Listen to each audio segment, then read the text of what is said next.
Come in. Hi, I'm Kristen Bielfeld. I had an appointment with you today to interview you about the physician's assistant. Yeah, hi, I'm Jennifer. Nice to meet you. Nice to meet you. I was wondering if I could take notes.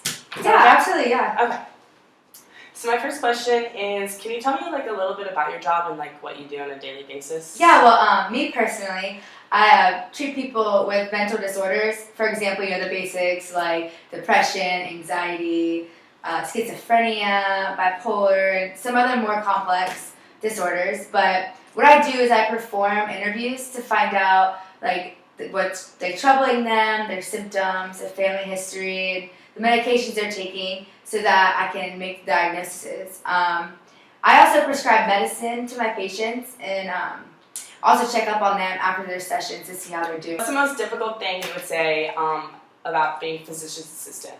Honestly, it's very difficult to remain emotionally stable at times and make sure you don't get too attached to the patients. I also became a good problem solver and had to adapt to the things that came my way because most of these patients are not very stable. So what made you realize you wanted to become a physician's assistant? Well, my freshman year in college, I took a class called New Student Experience, and I learned a lot about my personal strengths. And one of my strengths was adaptability, which means that in one moment I could be doing something, and in the next I have to completely change my focus because the patients may not be the most stable individuals. And actually, my SLS professor, Professor Richardson, she really pushed us to pursue a career that we really enjoyed and would enjoy for the rest of our lives. At first, I was very into business, and eventually I figured out it was not for me, so I switched my major to health sciences instead of business. So what were some of the steps you took to become or to be where you are today? Well, I received my AA at Valencia Community College, and I went to get my bachelor's degree and my master's at UCF. Most PA programs require applicants to have at least 3 years of health science experience, which is what I did through the internship that I had at the Florida Hospital in Orlando. To get my master's degree in health science, I was required to get 2,000 clinical hours, but UCF offered me a shadowing program, and I eventually had to take a physician's assistant national certifying exam and pass it the first time.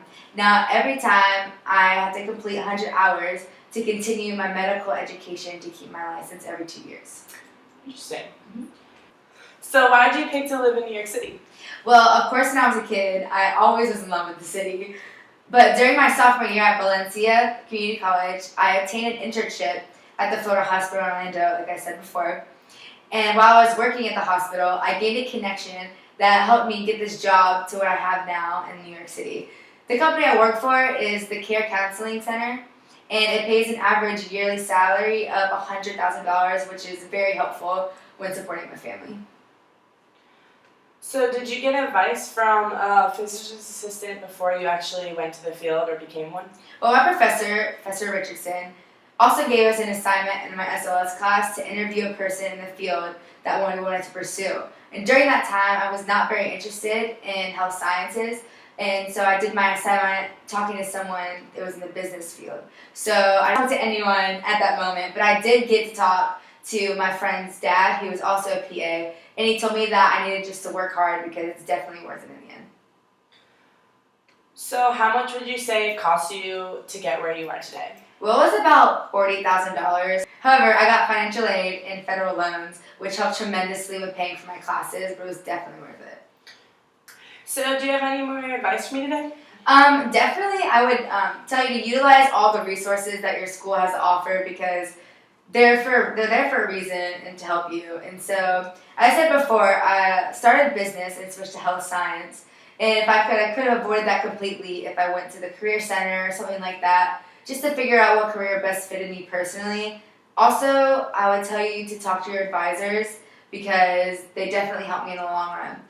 This job is not easy and will really have to work hard, but in the end, when you're sitting where I am today, 10 years later, you're going to be 100% satisfied with all the hard work you put into this career path.